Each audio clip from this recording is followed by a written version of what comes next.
মুসলিম নাম ধারণ করলে মানতে হবে ইসলাম।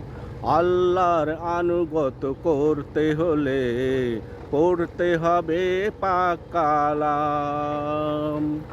মুসলিম নাম ধারণ করলে মানতে হবে ইসলাম। আল্লাহর আনুগত করতে হলে জানতে হবে পাক কালাম। শুধু কোরআন নয়, শুধু হাদিস নয়, মানতে হবে দুটো। একটা ছেড়ে আরেকটা ধরে মুক্তি মিলবে না কোনো ছুতোয়। শুধু কোরআন